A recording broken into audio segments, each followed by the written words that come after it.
Hey guys, so today you and I are going to talk about learning programming languages. So let's get into it. So the question in question was, Frederick, do you typically pick up any books when you start learning a new programming language? Nope.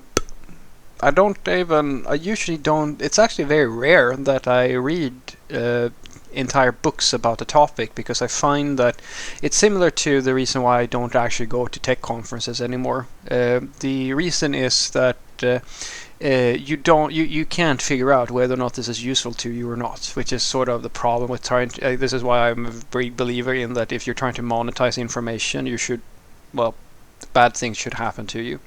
Because the problem with monetizing information is that the whole principle behind it is that you have to be able to convince someone that paying you to get to read your book or get to see your tech talk or like something like that is in their interest. The problem is that when you go there, well, it's like you're buying, what is it?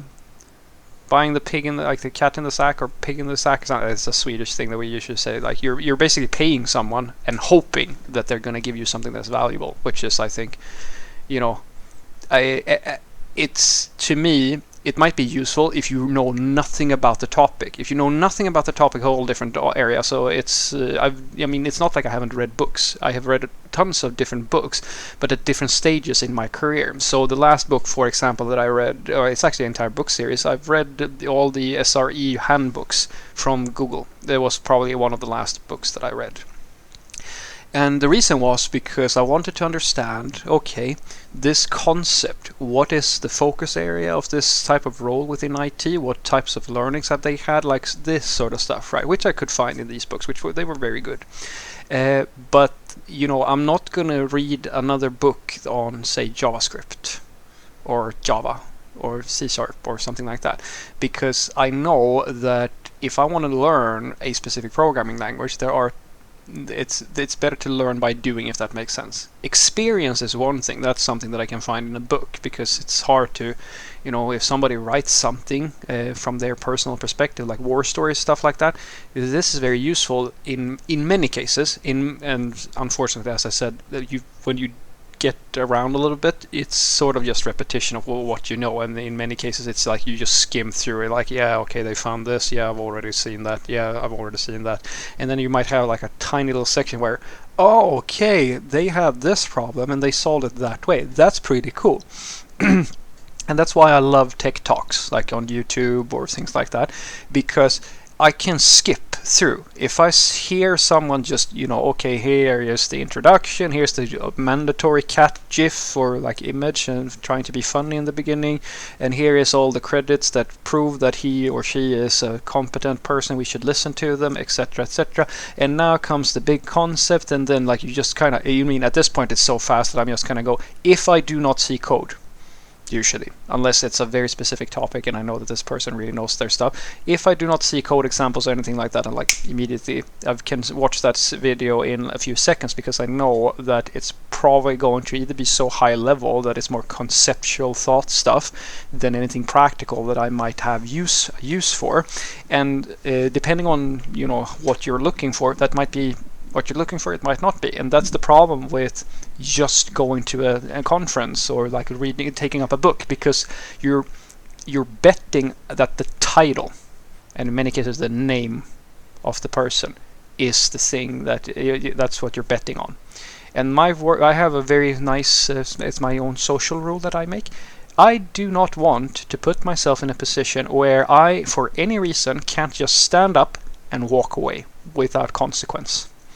If I am not able to do that, I prefer to not engage whatsoever, because I value my time, and I don't want to feel socially obligated to sit through something where I can't leave and waste my time doing things like that, because the worst thing in my world is being bored or feeling that this is useless to me, and then being forced to sit there for hours to be polite.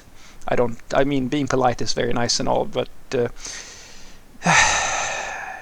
I've been in so many of those situations where, as I was saying, you go to a conference, you go and talk, you go and sit in on a keynote speaker, and you can just immediately hear that, yep, this is not going to be for me. And now you can't you can't stand up and just walk out, because you have coworkers or you have other social obligations and stuff like that. And for whatever reason, these things are very important for a lot of people. I remember, what was it they said? Steve Jobbing the whole thing. Oh, you should, if you don't want to be like it's at work, not this current job, but like it's been said to me 100 times before. Oh, if you don't feel like you have to be in a meeting, you should just be able to stand up and walk out and do a Steve Jobs things. And I go, yeah, Steve Jobs was very well remembered for being an asshole, for example, doing that exact thing. And anybody who's ever tried to do that will know that depending on the environment, that is actually something that is considered very rude. And unfortunately, rudeness is not something that you want to be associated with in the professional work environment. And especially not in PC culture today, because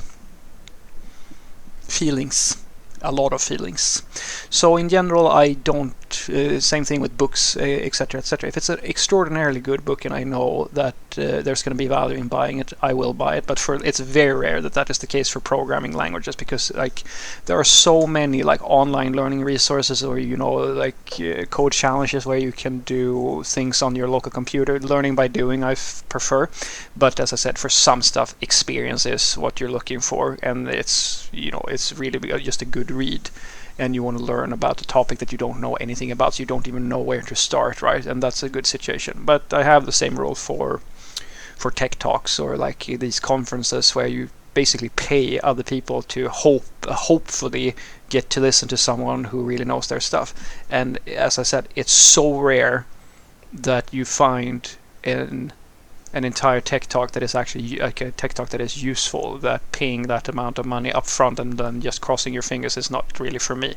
It's similar to, some people buy an entire album of songs, and I go, no, just give me the songs that I actually like. I'm not going to listen to the rest of it. So what I want you to take away from this is that I usually don't read books to learn a programming language, because why would you? You are going to work on a computer. You might as well use the computer, and the internet is the biggest thing around, pretty much. So use that instead, and then get to actually do exercises as you're learning, because the reading about programming is sort of like learning martial arts through a book. You can, but you're probably better off to just practice as you go along. That's going to be a better approach, in my opinion.